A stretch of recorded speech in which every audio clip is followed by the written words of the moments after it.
Hoje vamos falar sobre festa. Estamos chegando ao fim da nossa caminhada pelo livro de Esther. E o livro começa com uma festa e termina com outra festa. Se os irmãos se lembram, o livro começa com uma festa dada pelo rei Assuero, Xerxes I, na ocasião dele ter juntado as suas tropas e ter chegado à conclusão da elaboração de um plano de ataque à Grécia. O Império Persa era o maior império da época, mas o pai de Xerxes, ou Assuero, Dario o Grande, tinha tentado conquistar a Grécia sem conseguir. Então, agora era a vez do filho. Ele faz planos, chama os seus príncipes, não é? Subalternos, prepara o maior exército que provavelmente o mundo já tinha conhecido e está tão convencido da vitória que faz a festa antes de começar a guerra. Depois, a história nos diz que a guerra não correu tão bem assim, começando pelas dificuldades que eles vão ter ali, não é? Com os 300 de Esparta, vão ter outros problemas no caminho e, por fim, os persas são derrotados.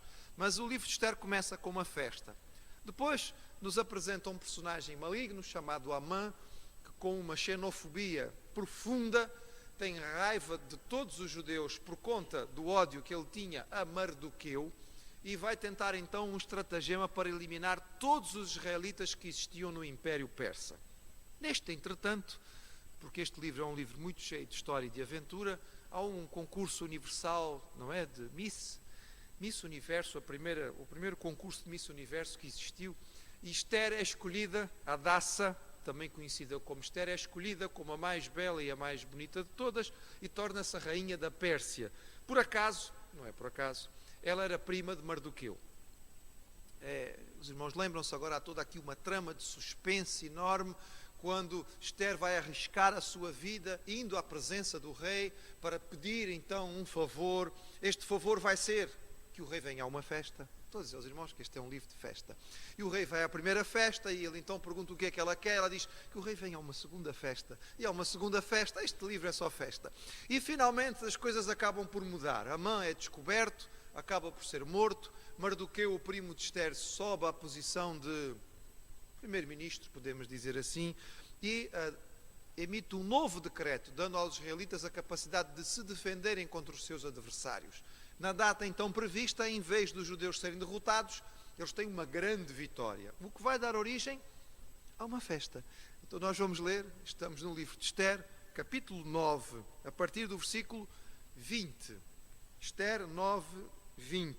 Diz assim: Mardoqueu escreveu estas coisas e enviou as cartas a todos os judeus que se achavam em todas as províncias do rei Assuero, aos de perto e aos de longe, ordenando-lhes que guardassem o dia 14 do mês de Adar e o dia 15 do mesmo mês todos os anos, como os dias em que os judeus tiveram repouso dos seus inimigos e o mês que lhes mudou de tristeza em alegria e de luto em dia de folguedo, para que os fizessem dias de banquete e de alegria e de mandarem presentes uns aos outros e dádivas aos pobres.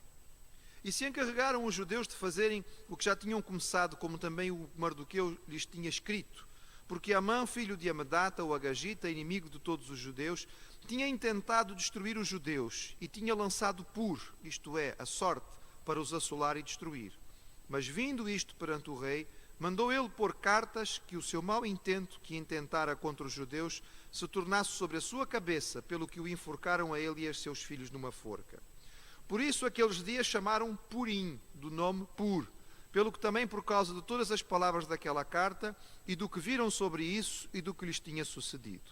Confirmaram os judeus e tomaram sobre si, sobre a sua semente e sobre todos os que se achegassem a eles, que não se deixaria de guardar estes 2 dias conforme o que se escrevera neles, e segundo o seu tempo determinado todos os anos, e que estes dias seriam lembrados e guardados por cada geração, família, província e cidade, e que estes dias de Purim se celebrariam entre os judeus, e que a memória deles nunca teria fim entre os da sua semente. Depois disto, escreveu a rainha Esther, filha de Abiail, e Mardoqueu o judeu com toda a força para confirmarem segunda vez desta carta de Purim. E mandaram cartas a todos os judeus às 127 províncias do reino de Assuero com palavras de paz e fidelidade. para confirmarem estes dias de Purim nos seus tempos determinados, como Mardoqueu, o judeu, e a rainha Esté lhes tinham estabelecido, e como eles mesmos já o tinham estabelecido sobre si e sobre a sua semente, acerca do jejum e do seu clamor. E o mandado de Ester estabeleceu o que respeitava ao Purim, e escreveu-se num livro.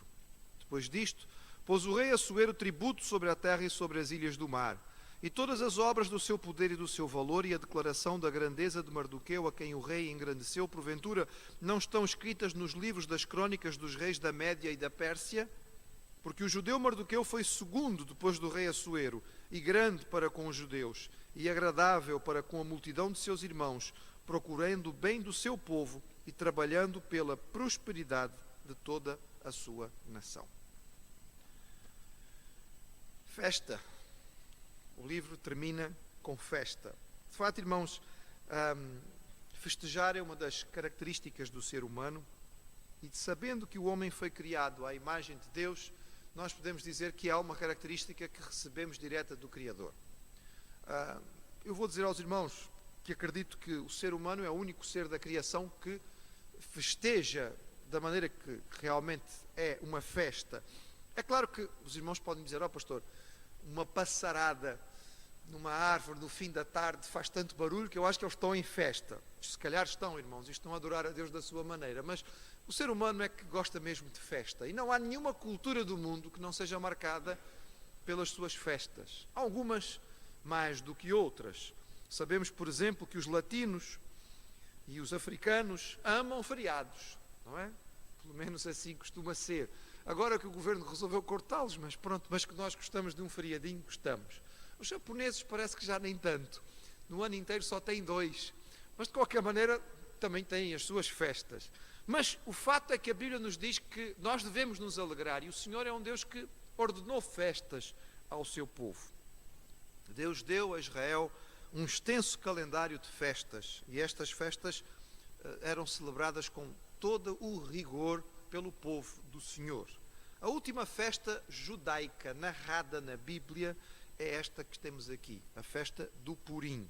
É claro que os irmãos poderão procurar uma Bíblia usada pela Igreja Católica, que tem os livros chamados apócrifos, que foram acrescentados à Bíblia, ao Antigo Testamento dos judeus, e lá vão encontrar o livro de Macabeus, que conta uma outra festa, também festa, que foi estabelecida pelos judeus e que é celebrada anualmente, é chamada a Festa das Luzes, ou Hanukkah. Quero-vos dizer que nós estamos em pleno Hanukkah. Hanukkah termina amanhã. Começou no dia 27 e termina amanhã, dia 5. Neste dia os judeus acendem um candelabro especial, e cada dia eles vão acendendo uma vela, até que no último dia todas as velas estão acesas. Esta é uma celebração que eles fazem para recordar a vitória que os macabeus tiveram contra os sírios, restabelecendo a independência de Israel durante um período relativamente curto, cerca de 100 anos antes de Jesus. Mas no texto hebraico que nós aceitamos como Antigo Testamento, a última festa descrita é esta que aqui temos, que é chamada a festa do Purim. Purim porquê? Por causa do pur, não é? Amã lançou pur, que significa sorte. E Purim seriam sortes, no plural. Ele lançou o pur para saber em qual dia devia ser o tal decreto para eliminar os israelitas. E no dia que o oráculo falou que a sorte caiu, foi o dia que ele estabeleceu. Pois este dia acabou sendo sorte ao contrário. Foi sorte para Israel e não para Amã e os seus seguidores. Alguns aspectos importantes que nós devemos olhar nesta festa, que é celebrada com todo o rigor pelos judeus, cerca de um mês antes da Páscoa. Então, ano que vem, quando os irmãos olharem para os calendários e virem mais ou menos onde é que vai ser a Páscoa que nós celebramos equivale à mesma data em que os judeus celebram. Nós não festejamos propriamente a Páscoa, mas a ressurreição de Jesus. Um mês antes, aproximadamente, será a festa de Purim. É interessante notar, irmãos, primeiro, esta festa foi estabelecida por decreto. Estão aqui a ver, não é? Ela foi ordenada ao povo de Israel. E isto dá-lhe um peso todo especial. Em Levítico 23, nós temos a lista de festas que Deus deu ao seu povo. Começava por uma festa semanal, que era o sábado, era o dia de descanso, que que só Israel tinha. Tinha uma festa mensal, que eram as luas novas, que o povo de Israel também celebrava. Depois eles celebravam a Páscoa, mais ou menos no período em abril. A festa dos pães asmos também acontecia junto à Páscoa no mês de abril. A festa das primícias acontecia normalmente naquilo que equivale ao nosso mês de maio. A festa de Pentecostes ou das colheitas acontecia mais ou menos em junho. A festa das trombetas no início de setembro. O dia da expiação, cerca de meio do mês de setembro. A festa dos tabernáculos na transição de setembro para outubro. A estas foram acrescentadas a festa do Purim, que é esta, aproximadamente em fevereiro, março, e o Hanukkah em dezembro. Ou seja, gostam de festejar, não é, irmãos? O povo de Israel é um povo que gosta de festa. O povo de Deus é um povo que gosta de festa. Nós podemos nos identificar com eles, lembrando que para nós cada domingo devia ser um dia de festa.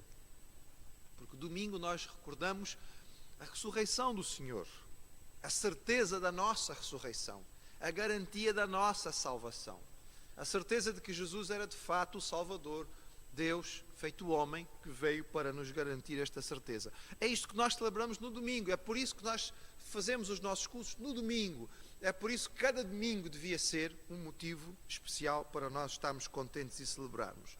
O fato desta festa ser estabelecida por decreto por Mardoqueu, coloca Mardoqueu numa posição muito elevada entre os israelitas. É curioso isto porquê? Porque nós normalmente não damos assim um grande valor a Mardoqueu. A verdade é esta. Nós falamos muito, por exemplo, Moisés, Davi, Elias, outros profetas, mas Mardoqueu é muito pouco mencionado. Mas isto que estamos a ver aqui é algo muito importante, porque o coloca não somente como um judeu que teve sucesso numa terra estranha, mas o coloca na categoria de um profeta e de um legislador, que era a mesma categoria de Moisés, com as devidas diferenças. Moisés foi usado por Deus para libertar o povo da escravatura no Egito. Mardoqueu foi usado por Deus para ajudar o seu povo a escapar da destruição na Pérsia, certo? Depois, Moisés é usado pelo Senhor para dar a lei e ordenar as festas. E Mardoqueu também ordena ao povo que celebre esta festa. Portanto, há aqui semelhanças que são importantes. E nós devíamos ver isto para valorizar este personagem e respeitá-lo. É claro que o livro é o livro de Esther, não é o livro de Mardoqueu, mas nós sabemos que Esther era o que era por causa da influência deste primo, provavelmente bastante mais velho do que ela, e que a criou como se fosse sua filha. E por isso nós temos a Esther que nós encontramos. Segunda coisa importante que eu queria que os irmãos prestassem atenção. Não sei se notaram isto. Os dias em que foram ordenados que a festa fosse celebrada, dia 14 e dia 15. Porquê que eu saliento isto, irmãos? Porque é assim, o dia da matança seria o dia 13, certo? Foi o dia que foi determinado que os judeus deviam ser mortos. Foi o dia em que os judeus se defenderam e acabaram tendo vitória. E por isso os judeus em todo o império celebraram no dia 14, que era o dia seguinte. Mas na capital, em Suzã, parece que a quantidade de inimigos dos israelitas ainda era maior. E por isso, por pedido de Esther, lembram-se? O rei perguntou a ela, o que é que tu queres? E a Esther disse, olha, ainda sobrou aí gente a querer fazer-nos mal. Se puder estender o decreto para o dia 14, dava-nos jeito. Então, no caso, em Suzã, diferente do resto do império, continuou havendo problemas, não é, digamos, luta, no dia 14. E os judeus de Suzã só festejaram no dia 15. E aqui é que é a nota que eu queria deixar para os irmãos.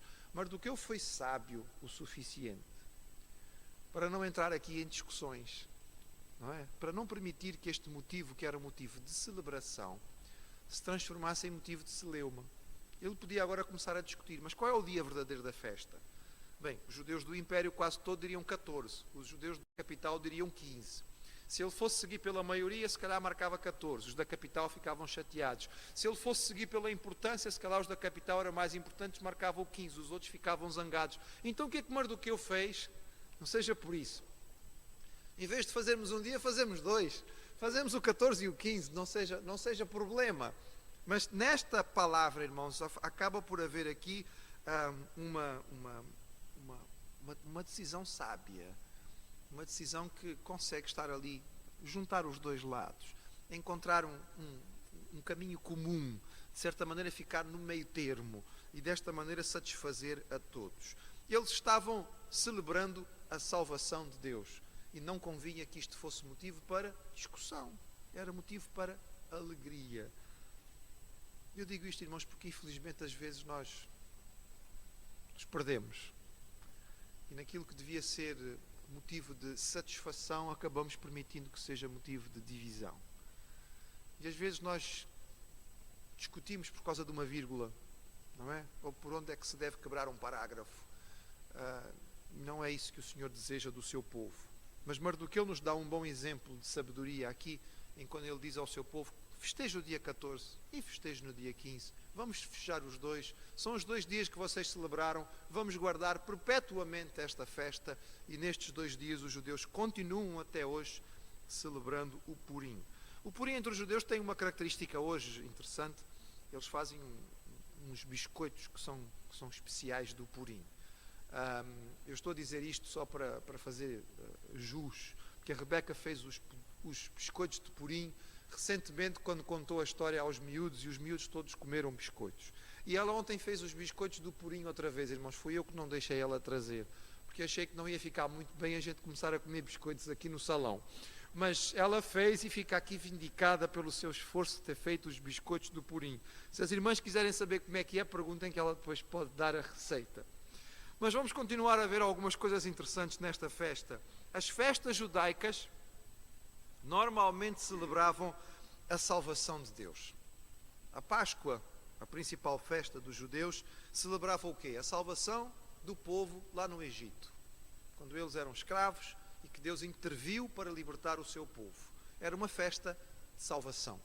A festa do Purim vai ser uma festa de salvação. O povo estava condenado, ia ser eliminado e Deus trouxe a salvação. Assim como o Hanukkah, que eles estão a celebrar agora, que é uma festa que vai surgir um pouco depois, é uma festa de salvação. Eles estavam a ser eliminados pelos sírios, estavam a ser imposto ao povo de Israel uma cultura helénica, uma cultura grega, e eles não aceitaram isto, revoltaram-se e acabaram tendo a vitória. E, portanto, é uma festa, uma celebração de salvação. As 2 razões principais para nós celebrarmos serão sempre estas: a provisão do Senhor e a sua salvação. Essas são as razões principais de celebrar. Quais são as cerimônias principais que Jesus nos deixou? Batismo e ceia do Senhor. E estas cerimônias são para lembrar a salvação do Senhor. O batismo é uma cerimônia de testemunho. Quando alguém declara publicamente: fui salvo e por isso morri para a vida antiga e nasci para uma vida nova. A ceia do Senhor é para lembrar o sacrifício de Jesus na cruz. Isto é o meu corpo, isto é o meu sangue. Portanto, é uma celebração de salvação. As principais festas do calendário cristão são o Natal e o Domingo da Ressurreição. É o que, irmãos? Estamos a celebrar a salvação. No Natal celebramos o nascimento do Salvador, quando Ele chegou. E no Domingo da Ressurreição celebramos a sua vitória, a razão que o trouxe ao mundo. Então são sempre festas que lembram a salvação do Senhor e a provisão de Deus para nós. Vemos que nós, como povo do Senhor, do Novo Testamento, Igreja de Jesus, continuamos seguindo a mesma linha. E como o povo do Senhor no Antigo Testamento, nós também o fazemos. Havia aqui outra característica interessante nesta festa: todo o cuidado de que a celebração fosse verdadeiramente nacional, generalizada. Mas nem todos tinham recursos para celebrar. Nem todos os judeus são ricos. E aqui vamos ter cuidado com a falácia, não é? Há uma série de falácias que devemos ter cuidado, de erros, e esta é uma delas. A generalização é sempre um erro. Quando nós generalizamos a respeito de uma raça, seja ela qual for, os não sei das quantas são assim. É sempre preciso ter cuidado, irmãos. Em todas as raças do mundo temos coisas boas e más, coisas a valorizar e coisas a evitar. E a generalização de que todos os judeus são ricos e são mão fechada não é verdadeira. Isto é generalização. Há judeus que são pobres e há judeus que são profundamente generosos. E entre o povo de Israel que habitava no Império Persa, certamente haveria também muitos que estavam vivendo em dificuldade. Vamos lembrar que eles foram levados para a Babilônia e para a Pérsia como escravos. Nem todos tinham conseguido prosperar. Mas há uma nota importante, não sei se os irmãos notaram. Diz que este dia era um dia para ser de festa, um dia de banquete, de alegria e de mandarem presentes uns aos outros e dádivas aos pobres. Havia uma preocupação específica dada no decreto de Mardoqueu, que todos aqueles que fossem celebrar deveriam celebrar. Todo o povo e aqueles que não tinham deviam receber dos que tinham para poder celebrar também. Isto faz eco da lei. Lá na lei, quando ela foi dada, lá em Deuteronômio, a festa da Páscoa, dizia assim: e te alegrarás perante o Senhor teu Deus, tu, teu filho, tua filha, o teu servo, a tua serva, o levita que está dentro das tuas portas, o estrangeiro, o órfão e a viúva que estão no meio de ti, no lugar que o Senhor teu Deus escolher para ali fazer habitar o seu nome. Isto é uma característica única do povo de Deus. Só o povo do Senhor recebe a ordem de que a sua festa nacional, a sua celebração seja para todos. E há o cuidado de estabelecer o pormenor, o escravo, não é? O servo e a serva. A palavra original é mesmo escravo. O escravo e a escrava. O estrangeiro, o órfão e a viúva. Estão com vocês? Devem participar da celebração. Devem ter condições de participar da celebração. Nós veremos que Neemias, um personagem bíblico que nós também já estudamos aqui com algum pormenor, quando mandou o povo celebrar novamente a festa do Senhor, ele também teve esta preocupação. E em Neemias nós lemos que ele disse: ide, comei as gorduras, bebei as doçuras e enviai porções aos que não têm nada preparados para si, porque este é dia consagrado ao nosso Senhor. Portanto, não vos entristeçais, porque a alegria do Senhor é a vossa força. Então, há aqui toda esta preocupação.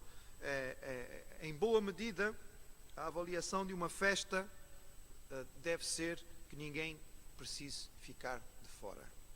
Esta foi a crítica severa que o apóstolo Paulo fez aos crentes de Corinto a respeito da ceia. Lembram-se, irmãos? Porque em Corinto a ceia estava celebrando de tal maneira que uns tinham e outros não tinham. Uns comiam demais e os outros não tinham o que comer. E Paulo repreendeu os crentes de Corinto, porque o exemplo que nós temos na palavra é este: todos devem participar da festa. A última nota que eu queria deixar aos irmãos é esta com que o livro termina. O texto enfatiza que Mardoqueu tornou-se o segundo homem de importância no Império Persa. Não é nenhuma novidade.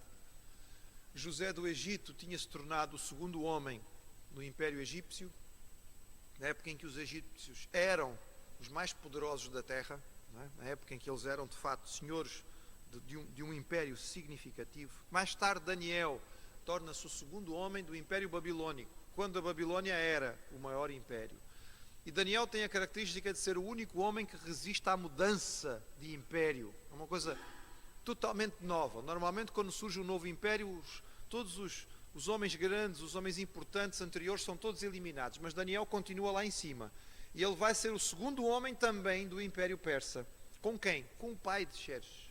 Não é um escândalo nós vermos Mardoqueu sendo elevado a esta posição, quando nós nos lembramos que o pai de Assuero tinha tido como primeiro-ministro a Daniel, que também era judeu, provavelmente durante um curto período de tempo. Digo isto porquê, irmãos? Porque Daniel já era muito idoso, não é? Já era um homem de muita idade quando foi alçado a esta posição. Mas ele foi, durante um tempo, o principal príncipe, não é? O mais alto depois do imperador Dario. Logo, o filho de Dario, Assuero, também não tem dificuldade em colocar Mardoqueu, um judeu, como seu principal ministro. E isto nos lembra que o Senhor eleva e o Senhor humilha. Entristece-nos ver muitas vezes os nossos governantes com a cabeça tão orgulhosa, não é? Com uma atitude tão prepotente, como se estivessem lá sem autorização daquele que é o verdadeiro soberano da terra e do céu. Mas nós sabemos quem é. E podemos ter a alegria de saber que quando o Senhor quer, Ele pode colocar um dos seus filhos em qualquer lugar. Apenas recordaria o nosso irmão em Cristo, e esse sabemos que era mesmo, outros têm o título, mas este sabemos que era, nosso irmão em Cristo, professor de escola dominical, diácono batista, que foi presidente dos Estados Unidos da América. Estou a falar do presidente Jimmy Carter. Quando o Senhor deseja e é da sua intenção, Ele exalta. E, portanto, nós devemos recordar isto, porque a soberania do Senhor não muda. Termina assim este livro, irmãos. Um livro que não menciona nenhuma vez o nome de Deus. Pode ler outra vez, se quiser. Não vai encontrar. Não é mencionado o nome do Senhor nenhuma vez. E é estranho, porque é um livro da Bíblia. Mas, apesar de não ser mencionado, nós podemos ver o Senhor em cada detalhe, em cada pormenor, em cada curva da história, na sombra de cada personagem. O Senhor estava presente. A sua presença é clara, mesmo quando não é mencionada. E isso deve nos trazer este conforto de saber que Ele também estará conosco, o seu povo, em todo o tempo. Mais uma vez, recordemos, o fato de Ele estar presente é algo que é declarado por Ele. E nós cremos pela fé. E não podemos depender só do sentimento. Nem sempre iremos sentir. Nem sempre iremos perceber de forma clara. Mas temos que decidir em que é que vamos confiar. Na palavra do Senhor que ia estar sempre presente ou no nosso sentimento? O nosso sentimento é assim um bocadinho enganoso. Às vezes não sentimos. Mas Ele disse que ia estar. Então está. Mesmo quando nós não conseguimos ver. Mesmo no livro em que o nome dele não é mencionado, não temos dúvida de que ele esteve presente e que fez maravilhas. Vamos guardar então esta história, irmãos. E aqui nós terminamos o nosso estudo de Esther. No próximo